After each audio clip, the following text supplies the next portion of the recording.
Bonsoir. Comme le dirait quelqu'un, les grandes et belles gueules du média togolais et étranger se lâchent une fois encore sur la 2 et ceci prouve donc que le concept de la Ligue des animateurs continue donc de conquérir son terrain et d'écrire son histoire fondée sur un talk show 100% culturel. Bienvenue donc à toutes et à tous. Le tour de table commence donc avec notre consultant Junior Domingo. Bonsoir. Bonsoir Hyacinthe, c'est un plaisir renouvelé d'être ici. Voilà, nous sommes également avec David Baini Diagbavi qui d'abord marque les esprits sur Victoire FM en tant qu'animateur et décidément aujourd'hui on peut l'appeler véritable entrepreneur culturel. David, salut. Oui, bonsoir Hyacinthe. Horus Dokovi est de la radio City FM et pour une deuxième fois il est sur ce plateau avec nous. Merci de m'avoir invité Hyacinthe, c'est un plaisir. Et puis Magali Ora Palmira de Sony Music avec nous sur ce plateau. Bonne arrivée. Merci. Comment est-ce que vous allez? Je vais bien. On se sent bien à Lomé. Lomé, c'est devenu chez vous carrément. Oui, c'est ma deuxième maison. Alors, formidable que vous soyez là pour nous et pour c'est une raison fondamentale que vous allez forcément comprendre sous peu. Mais puisque ce n'est pas encore le moment, le débat du jour s'installe et nous interpelle justement à travers la première partie de cette émission. Ça fait décryptage et analyse.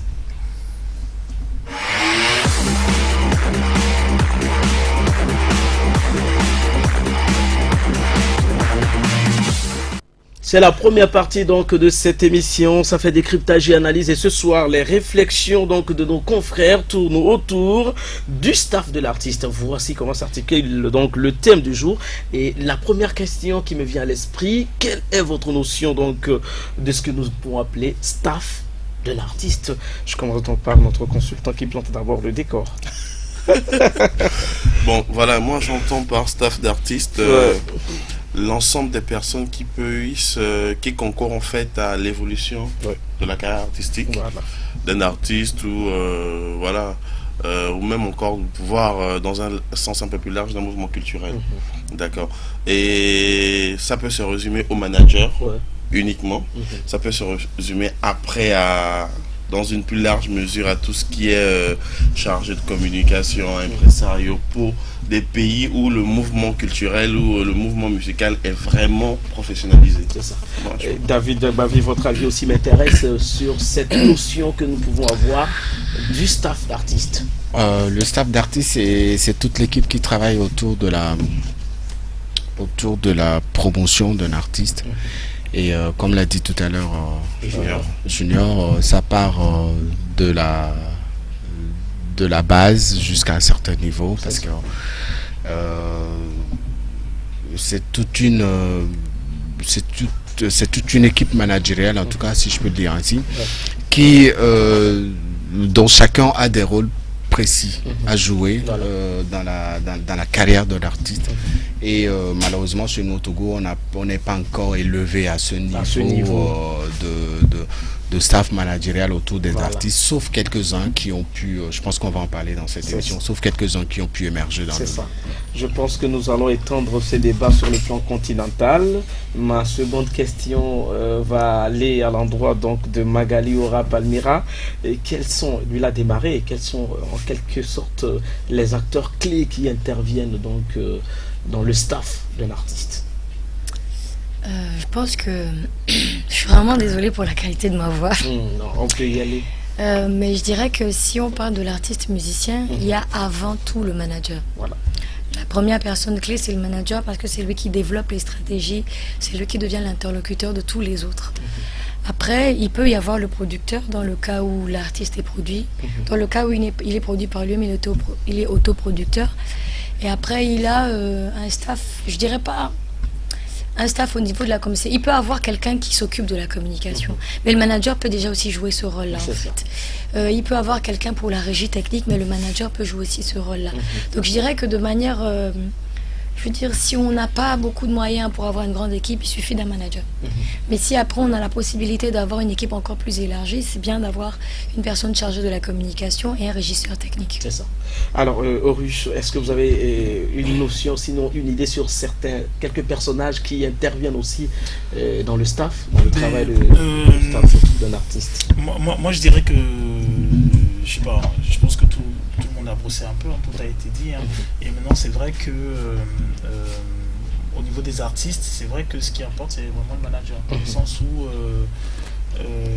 mettons qu'il débarrasse l'artiste d'un certain nombre de contingences qui ont tendance à le détourner un peu de sa créativité. Voilà. Ça permet aussi, parce que le problème qu'il y a, c'est que quand l'artiste se retrouve avec plusieurs interlocuteurs et que cela n'est pas centralisé, n'est pas organisé, en fait c'est de l'énergie dispersée. Et très souvent on se casse la gueule. Donc je pense que effectivement tout a été dit pour l'essentiel. Voilà. Et le principal, c'est d'avoir un manager, mais qu'on s'entende bien. C'est-à-dire, quand on parle de manager, c'est vraiment quelqu'un qui se soucie de l'intérêt de l'artiste et de la carrière de l'artiste, et donc quelqu'un qui vient démarcher. On fait souvent l'amalgame. Le mec qui vient démarcher, proposer son pourcentage, et celui qui vraiment trouve que l'artiste est une graine dans laquelle il faut investir et qui peut donner un arbre avec des fruits porteurs. C'est ça. Voilà. Alors, donc, Magali, dans votre intervention tout à l'heure, vous avez essayé de brosser le rôle, en tout cas, du manager, qui est l'acteur clé dans ce staff-là. Et maintenant, ce que je veux savoir, comment s'organise ce staff autour de l'artiste pour une meilleure carrière de cet artiste? Oui, à Junior. Moi, je vais prendre le cas d'espèce de la zone où je vis en ce moment, donc le territoire togolais. Connaissant les us et coutumes, je pense qu'il serait idéal pour un artiste togolais d'avoir un manager, d'accord.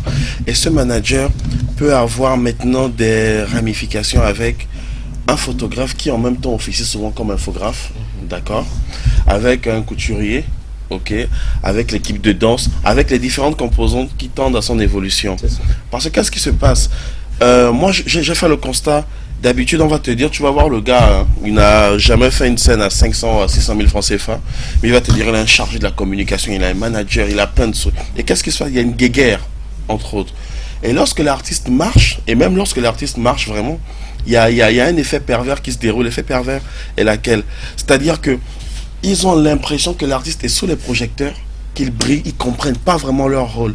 Ils brillent, et eux, en retour, ils souhaiteraient être aussi au même niveau de projection, d'accord, de popularité, alors qu'ils doivent comprendre que ce sont des personnes qui sont censées être dans l'ombre, faire l'artiste, avoir peut-être du beefsteak après, d'accord, mais surtout faire l'artiste. Mais dans notre cas d'espèce au Togo, c'est pas souvent le cas.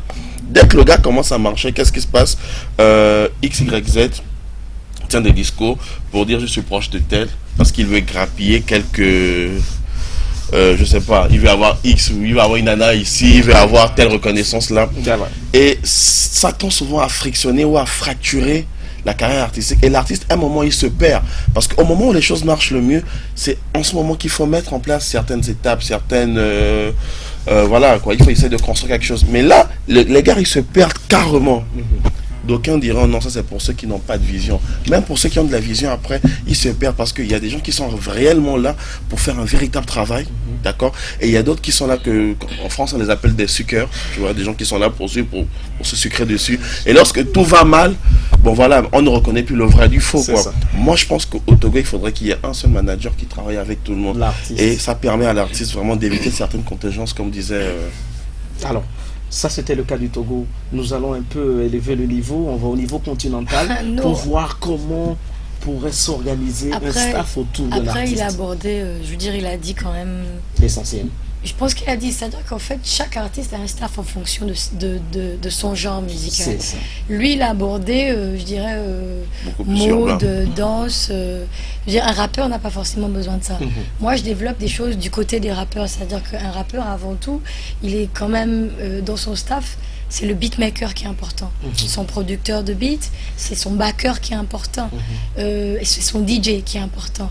Après, ça, c'est par rapport à la scène. C'est vrai qu'on peut le remarquer, même avec ce groupe qui fait fort actuellement pour le compte de la Côte d'Ivoire. Kiff No Beats. Ils l'ont affirmé dans une des émissions sur la RTI. Notre poumon, c'est Shadow Chris.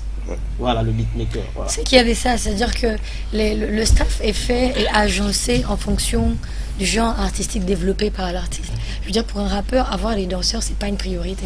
Pour un rappeur, avoir un DJ, c'est une priorité, par exemple. Donc je dirais que, comme il l'a dit, les choses s'agencent. Mais après, c'est en fonction du besoin. Mais tout en se disant que effectivement, le manager, ça reste le Mourinho. Si je peux le prendre l'équivalent en sport, c'est que le manager, ça reste le Mourinho, le coach, qui décide les stratégies. Ok, mais qui reste la star, c'est... bon, là, je cite les noms comme ça, mais ne m'en voulez pas si je mets Eto'o à Chelsea. Donc voilà, c'est-à-dire que le Mourinho, mais la star, ça reste quand même Eto'o, ça reste Drogba sur le terrain, ce n'est pas Mourinho la star. C'est ça. Et souvent, c'est effectivement ça. On se retrouve en fait, pour dire que c'est le manager qui travaille à fond. C'est le manager qui travaille à la stratégie. Voilà. En général, je vais vous dire, c'est pas un producteur qui fait un artiste, c'est une erreur... monumentale.